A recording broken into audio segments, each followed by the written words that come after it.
네. 말씀 본격적으로 듣기 전에 여러분들에게 감사의 말씀 드리고 싶은 것은 지난 주일에 우리 아이들 데리고 그 에버랜드에 다녀왔습니다. 그래서 부모님들의 반대에 의해서 교회 예배에 참석하지 못했던, 수개월 동안 참석하지 못했던 아이들이 그 기회를 통해서 오늘 이렇게 예배 자리에 함께 할 수 있게 되었습니다. 그래서 우리 성도님들이 참 저는 너무 감사합니다. 이 목회가 무언가 하겠다 그러면 못 가시는 분들도 크고 작은 물질로 이렇게 운영할 수 있도록 그렇게 후원해 주시고, 또 늦게까지 따라가서 그렇게 아이들 인솔해 주시고, 다 저마다 각자 처한 상황에 따라서 관심 가져주시고, 근데 그 열매가 결코 헛되지 않다라는 거, 코로나라는 미명 아래 얼마나 마음이 아픈지요. 다 어른들도 다 자녀들 뭐 식당도 가고 학교도 보내고 학원, 특별히 태권도 학원, 마트 이런 데 다 애들 예배만 안 오지 동네 아파트에 모여가지고 마스크 빼고 하루 종일 반나절을 놀고 그러고 집에 가는데 오로지 교회만 오면 안 된다고 그 모습이 너무 가슴 아팠는데, 오늘 지난주에 그 계기를 통해서 또 우리 아이들 예배로 나올 수 있게 되었습니다. 여러분들의 헌신이 귀한 이렇게 열매를 맺었다라는 거 하나님 앞에 같이 감사할 수 있기 원하고요. 우리 아이들 환영의 박수 한번 하겠습니다.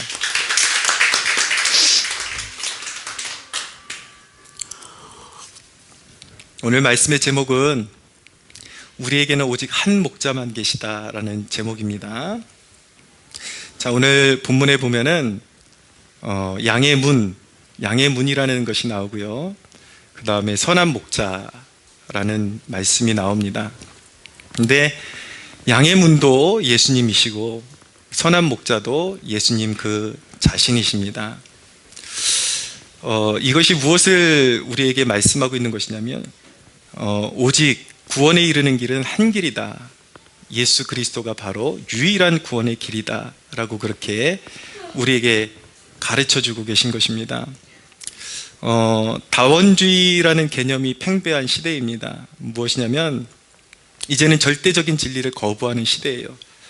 특별히 그리스도인이라 하는 사람들도 그런 게 어딨냐, 너무 기독교가 독단적이 아니냐, 다른 종교들도 다 구원의 길이 있고 꼭대기는 한 지점인데 그 꼭대기로 올라갈 수 있는 길은 여러 갈래가 있다는 것이죠. 그것을 다원주의라 그러는데, 그래서 많은 오늘날 그리스도인이라는 사람들조차도 그런 진리와 그리고 거짓된 것들을 구별하지 못하고 그런 사상들에 녹아져서 살아가는 모습들을 보이게 되는데, 하나님의 말씀 성경은 그런 다원주의적인 사고방식을 완전히 일축해버리고 완전히 그것을 무력화시켜 버리는 것입니다. 하나님은 우리에게 구원의 길을 결코 모호하게 두지 않으셨습니다. 예수 그리스도라는 양의 문으로 들어가야 돼요. 예수 그리스도라는 선한 목자만을 따라가야 하는 것입니다. 예수 그리스도의 유일성은 구약 성경에도 계속 나타나고 성경 내내 나타나고 있는데, 구약의 제사제도에도 예수 그리스도의 유일성은 모든 제사제도에 녹아 있는 것입니다. 특별히 예수님은 우리의 대제사장이 되십니다. 구약시대에 보면은 하나님 앞에 제사를 지내는데 지성소에 어린 양의 피를 가지고 들어갈 수 있는, 짐승의 피를 가지고 들어가서 제사를 드릴 수 있는 존재는 대제사장 한 명밖에 없었습니다. 1년에 그것도 한 번 1년에 한 번 들어가서 피의 제사를 드리고 나왔죠. 그리고 항상 제사에는 제물이 필요했습니다. 죄인들을 대속하기 위해서 제물이 대신해서 피 흘려야 그 죄사함 받는 그런 은혜를 누릴 수가 있게 되는 것이죠. 근데 그런 구약의 모든 제사의 과정에도 예수 그리스도를 예표하는 그런 메시지가 거기에 녹아져 있다, 예언적인 메시지가 녹아져 있다는 것을 알게 되는 것이죠. 예수 그리스도는 우리의 대제사장이 되십니다. 우리를 위해서 우리의 예배를 연락하게 하시는 분, 우리를 하나님 아버지로 이끌어서 하나님의 자녀로서 이끌어 주시는 분이 바로 예수 그리스도이시죠. 그런데 피의 제사가 없이는, 제물이 없이는 그 제사가 완성될 수 없습니다. 그런데 예수님이 친히 어린 양이 되어주시고 피 흘려주셔서 그렇게 스스로가 제물이 되어주심으로 말미암아 우리의 죄가 사함받는 길이 열린 것입니다. 할렐루야. 네. 예수님 스스로가 대제사장이 됐어요. 그 누구도 그 역할을 감당할 수가 없습니다. 영원한 대제사장이 되십니다. 예수님의 보혈이 우리의 죄를 사하는 것이죠. 여러 신이 있는 것이 아닙니다. 사람들이 고안하는 여러 신들이라는 이름이 있지만 온 세상을 말씀으로 창조하신 하나님은 유일하신 하나님 한 분이십니다. 그분이 우리가 죄 가운데 빠진 것을 통탄해 하시고 세상이 죄악 가운데 파괴되는 것, 모두가 지옥의 권세 아래서 신음하는 것을 불쌍히 여기사 구원의 계획을 만세전부터 계획하시고, 그리고 하나님의 백성들을 선택하셔서 그들에게 약속을 주셨습니다. 메시아를 보낼 것이다, 내 아들을 보낼 것이다. 그것이 구약의 총체거든요. 그래서 이제 신약에 이르러서 하나님의 독생자를 보내주셨습니다. 모호한 대상이 아니라 하나님의 확실한, 확고한, 그리고 유일하신 아들 독생자 예수 그리스도를 이 땅에 보내주신 것입니다. 하나님이 세상을 이처럼 사랑하사 우리에게 독생자를 주셨으니 이는 그를 믿는 자마다 영원히 멸망하지 않고 영생을 얻게 하려 하심이니라 라고 말씀하고 있는 것입니다. 여러분, 사람들은 기독교 메시지에 대해서 독단적이다, 그런 게 어딨냐, 그래서 기독교가 왜 핍박과 세상 역사에 보면 기독교는 계속 박해받는 위치에 있어 왔거든요. 잠시 잠깐 이렇게 어떤 제국의 정점에 이를 때도 있었지만 대부분 보면 핍박받는 위치에 있었습니다. 그 위치가 왜 그런 위치에 있을 수밖에 없었는가? 오직 예수 그리스도 외에는 주가 없다라고 타협하지 않았기 때문에 그렇게 핍박받으면서 그렇게 부흥을 계속해서 지속해 왔던 것입니다. 예수 그리스도의 유일성을 포기하는 그 순간 기독교는 기독교가 아니에요. 그것은 가짜인 것이죠. 여러분, 사람들은 예수 그리스도가 구원의 유일한 길이다 그러면 독단적이라고 말하지만 그 이론이 얼마나 허탄한 것인지 우리의 삶의 일반적인 원리를 들어서 설명해도 쉽게 알 수가 있습니다. 해는 오직 하나이다라는 것이 독단적일 수 있겠습니까? 그것은 명백한 진리이죠. 진실이죠. 그것은 사실 그 자체인 것입니다.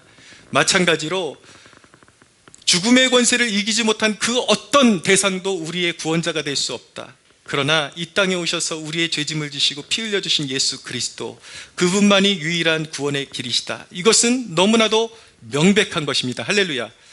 이것이 바로 우리가 고백하는 믿음이요 진리인 것입니다. 오늘 말씀에 이어서 보면은 주님의 양들은 오직 주님의 음성만을 따라가야 한다라고 말씀하고 있습니다. 왜입니까? 주님 외에, 예수 그리스도 외에 다른 것들은 모두 강도요 절도라고 말씀하고 있기 때문인 것입니다. 구원이란 무엇입니까? 목자의 음성을 따라가는 것입니다. 예수 그리스도의 음성을 따라가는 것입니다. 우리를 위해서 십자가를 지시고 부활하신 그 주님만을 따라가고 그분의 음성을 알아듣고 따라가는 것이 바로 구원의 완성이 되는 것이죠. 그럼 우리는 살아계신 주님을 삶 속에 따라가야 되는데, 그분의 음성을 듣고 따라가야 되는데, 주님의 음성을 듣고 따라가려면 첫째, 주님께서 오늘날도 우리에게 말씀하신다라는 사실을 반드시 기억해야 합니다. 그분의 음성을 듣고 따라가려면 전제가 무엇인가? 그분이 세상의 허탄한 우상과 다르시기 때문에, 살아계신 하나님이시기 때문에 그분이 그분의 양떼들에게 오늘도 분명하고 명확하게 말씀하고 계시다라는 것을 우리가 전제로 믿어야 하는 것입니다. 3절을 보십시오. 문지기는 그를 위하여 문을 열고 양은 그의 음성을 듣나니 그가 자기 양의 이름을 각각 불러 인도하여 내느니라 라고 말씀하고 있습니다. 주목해야 될 말씀은 그가 자기 양의 이름을 각각 불러 인도하여 낸다라는 말씀입니다.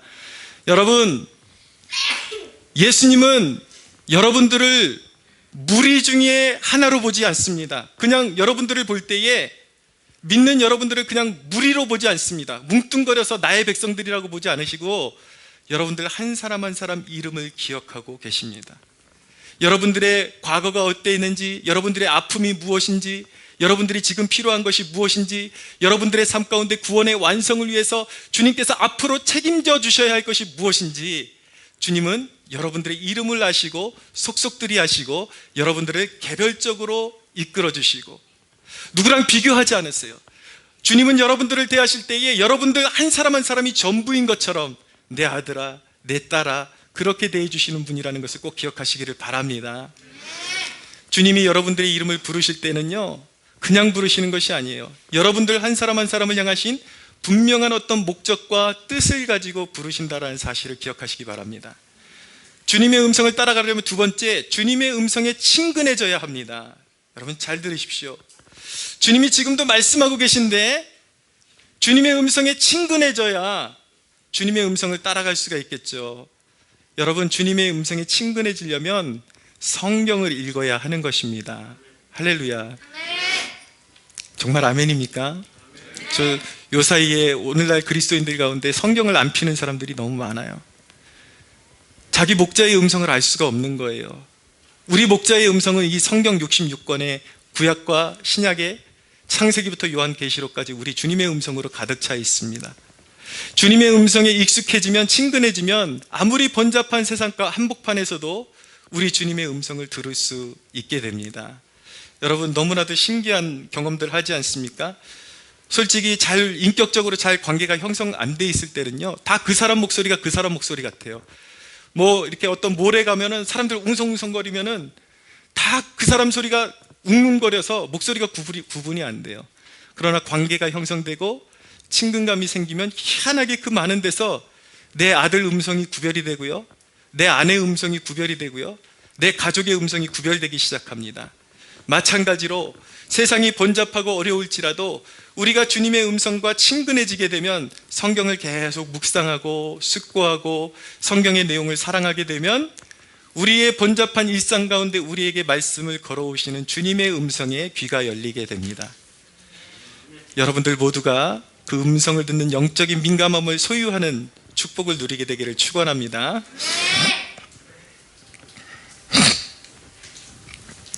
잠시만요.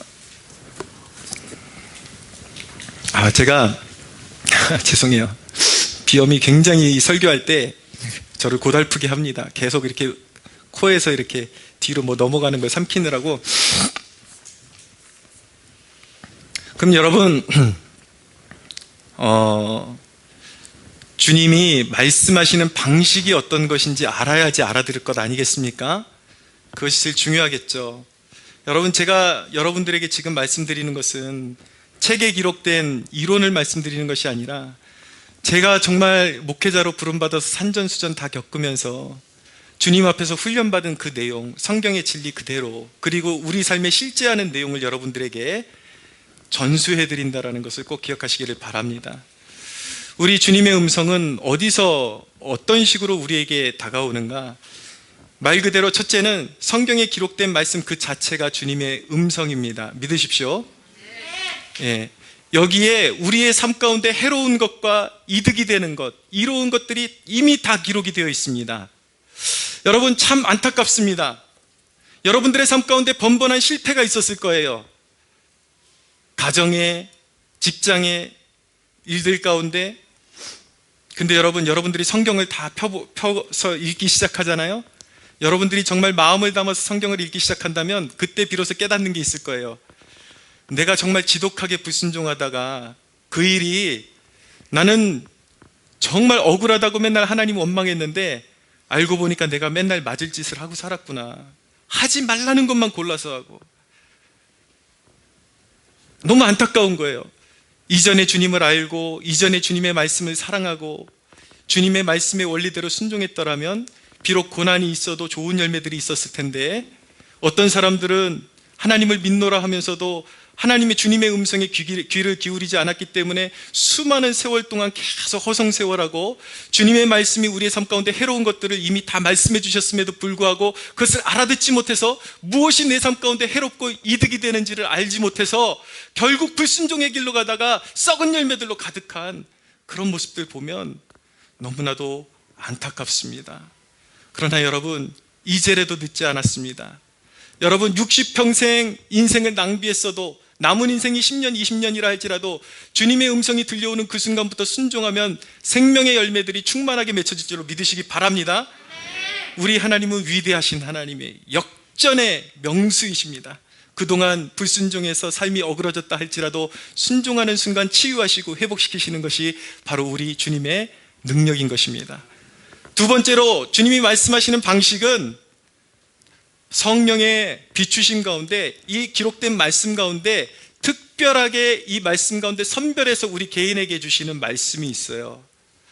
여러분, 성경을 계속 읽다 보면요, 어느 순간, 매번 그런 건 아니지만 어느 순간 막 마음에 두려움이 오고 어떤 굉장히 내 힘으로 뛰어넘을 수 없는 그런 일들이 다가왔는데, 하나님의 말씀에 주의를 기울이고 읽다 보면 어느 말씀에 딱 가서 갑자기 마음이 뜨거워지고 눈물이 펑 솟아오르고, 어떤 경우에는 마음이 뜨거워지진 않아도 마치 들리지는 않는데 내 귀에다 대고 말씀해 주시는 것처럼 그렇게 너무나도 확고하게 확 마음에 들어오는 말씀이 있습니다.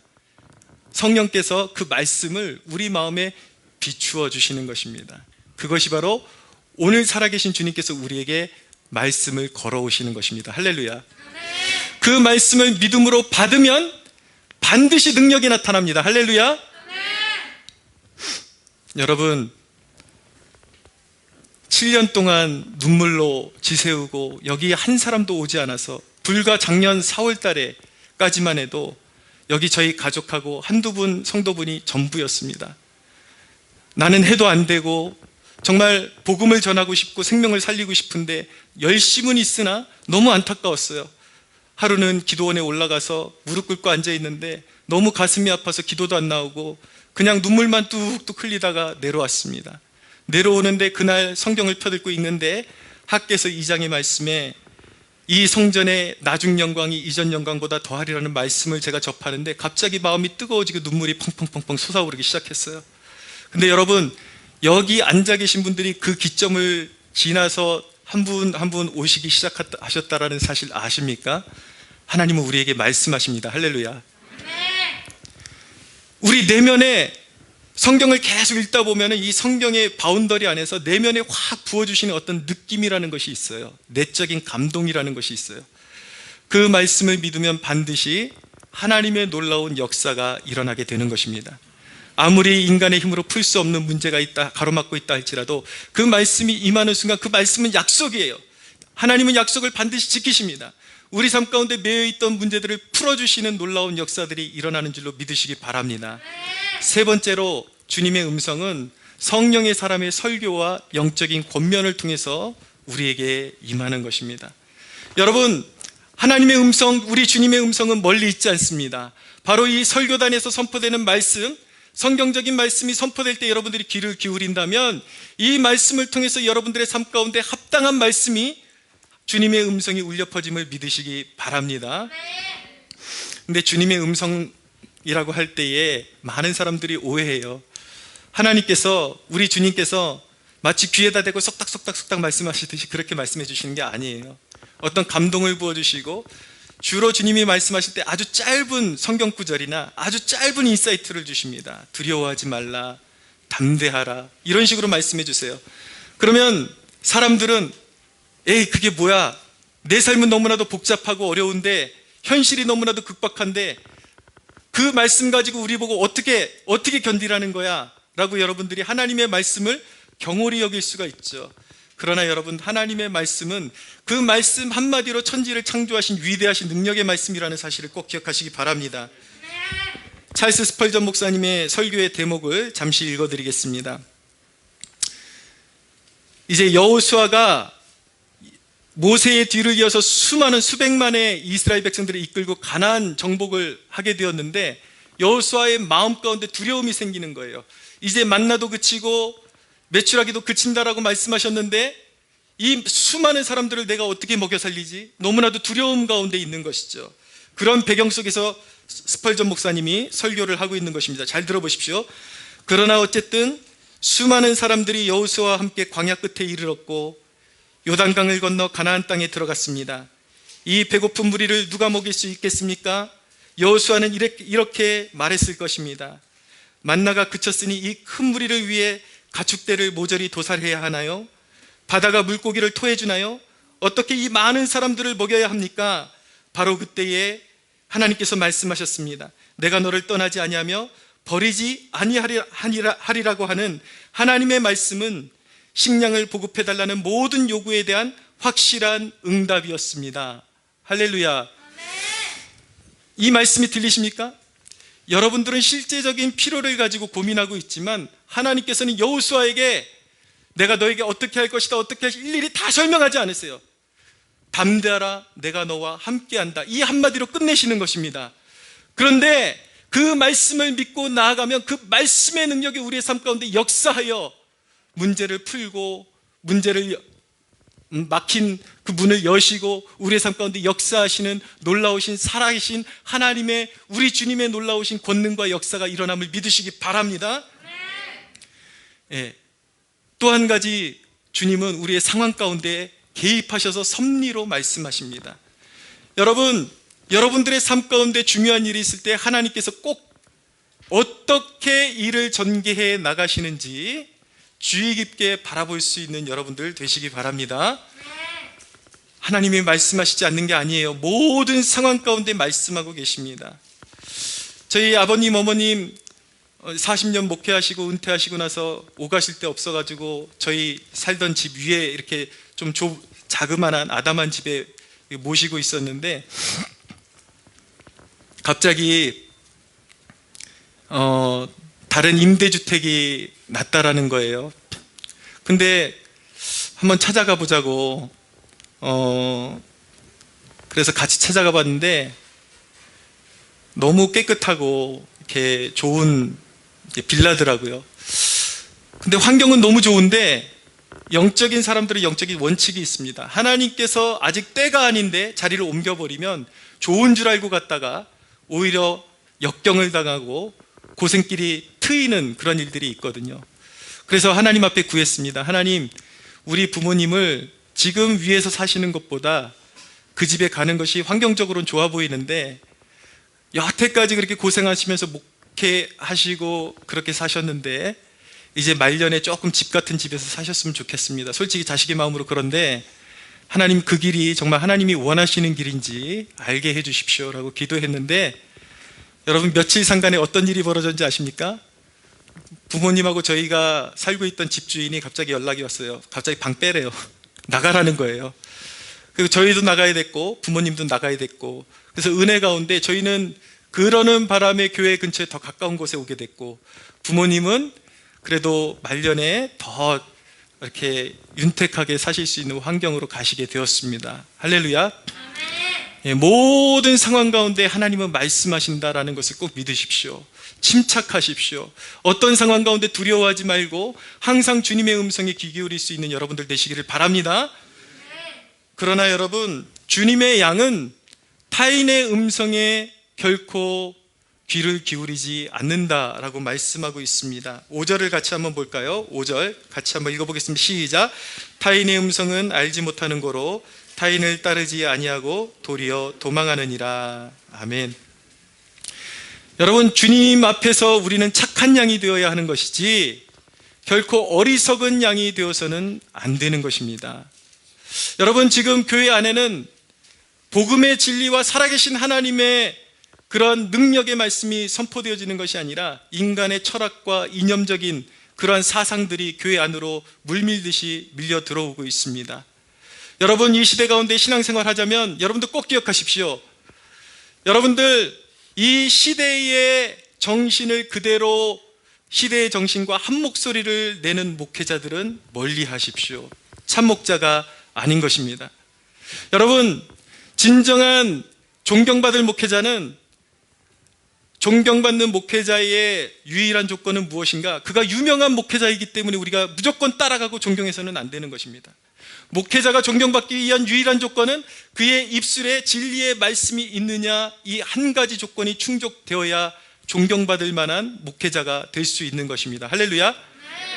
유명한 사람이 말했다 그래서 진리가 아니에요. 오늘날 한국 사회가, 한국 교회가 왜 다 곁길로 가고 복음이 아닌 이념과 철학과 이런 썩은 것들에, 부패한 것들에 종이 돼 가고 있는가? 유명한 목사들이, 여러분, 책을 많이 읽는 것은 좋은 것이지만 설교 가운데 유난히 지식을 자랑하고 많은 책들을 인용하는 사람들을 조심하십시오. 여러분, 성경은 다른 그 어떤 사상으로 보조를 받아야 하는 그만큼의 미약한 책이 아닙니다. 성경 자체로 우리의 구원을 이루게 완벽한 책임을 믿으시기 바랍니다. 성경은 완전합니다. 하나님의 능력은 완전합니다. 부족함이 없습니다. 이 말씀을 따라 살아가면 반드시 우리는 그 십자가의 길 끝에 부활의 능력을 보게 되고 구원을 보게 될 것입니다. 여러분, 저는 여러분들에게 원하는 한 가지가 무엇이냐면 여러분들이 정말 성경과 기도를 사랑하는 하나님의 자녀들이 되었으면 좋겠습니다. 여러분, 우리의 구원의 능력이 되고 구원의 길을 풍성하게 하는 그 유일한 길은 무엇입니까? 사람의 말을 듣고 따라가는 것이 아니라 오직 성경과 하나님의 말씀을 사랑하는 것과 주님의 음성을 사랑하고 기도하면서 성령께서 인도하시는 따라가는 그 삶에 진정한 신앙의 부요함이 있음을 믿으시기 바랍니다. 그래서 여러분, 저는 솔직히 여러분들에게 부탁드리고 싶어요.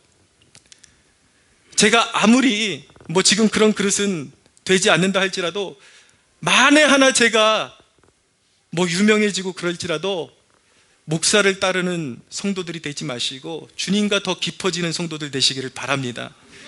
이 이야기는 목사를 존중하지 말라는 것이 아니에요. 또 하나의 한국교회의 문제점이 무엇이냐면 목사 알기를 너무 뭐같이 알아요. 존경심이 사라졌어요. 여러분들에게 영적인 양식을 나누어주는 영적인 리더에 대한 존중의 태도는 중요합니다. 그러나 의존하지는 마세요. 우상처럼 떠받들지 마세요. 할렐루야. 저는 그런 것들을 봅니다. 어느 목사님이 너무 대단하셔 이렇게 추종하는 성도들 보잖아요. 무서워요. 왜냐하면 그들의 삶 가운데 좋은 열매는 없어요. 근데 늘 정죄만 있어요. 그 목사님 같지 않네. 그 목사님은 늘 청렴하던데. 그 목사님 같지 않네. 늘 그 목사님과 비교하면서 정죄하는 일은 앞서지만 자기의 삶 가운데는 어떤 열매도 없고 쭉정이와 같은 그런 신도들이 얼마나 많은지 아십니까? 여러분, 사람과 비교하지 말고 주님과 관계가 깊어지는 가운데 생명의 삶을 누리시는 여러분들 되시기를 바랍니다. 말씀을 맺겠습니다. 여러분, 주님은 양의 문이 되십니다. 양의 문이 되신다는 사실은 무엇인가? 주님 자체가 인생의 목적지가 되신다는 사실이에요. 주님 안에 있으면 구원이 이루어지는 것입니다. 예수님 안에 있으면 구원이 성취되는 것입니다. 할렐루야. 예수님 안에 있으면 그렇기 때문에 길을 잃어버리지 않아요. 내가 앞길을 다 알지 못해도 괜찮습니다. 주님이 우리를 붙잡고 인도하십니다. 주님은 선한 목자라고 말씀하고 있습니다. 선한 목자가 하시는 일은 무엇입니까? 양떼를 먹이시고 기르시는 것입니다. 주님은 여러분들의 모든 필요를 알고 계십니다. 염려하지 마십시오. 두려워하지 마십시오. 할렐루야. 목자가 하는 일이 무엇인지 아십니까? 지팡이를 가지고 양이 가다가 웅덩이에 빠지면 양을 끌어내는 거예요. 우리가 가끔 어리석게 시험 들 때도 있고 어려운 일 당할 때도 있지만 우리의 목자 되시는 예수님이 끌어내 주십니다. 그리고 그 목자의 손에는 막대기가 있는데 그것은 사자와 곰이 양을 잡아삼키려고 하면 그 막대기로 쳐서 물리치는 것입니다. 우리 예수님은 우리가 공경에 처할 때, 시험에 당면에 있을 때에 악한 세력들을 물리쳐 주시는 선한 목자이심을 믿으시기 바랍니다. 사랑하는 여러분, 말씀을 맺습니다. 우리의 주는 오직 한 분이십니다. 예수 그리스도가 우리의 목자가 되십니다. 할렐루야. 여러분, 오직 우리의 한 분 목자가 되시는 예수님만, 예수님의 음성에만 순종하는 착한 양들이 되시기를 예수 그리스도의 이름으로 축복합니다. 우리 하나님께 영광의 박수 올려드리겠습니다.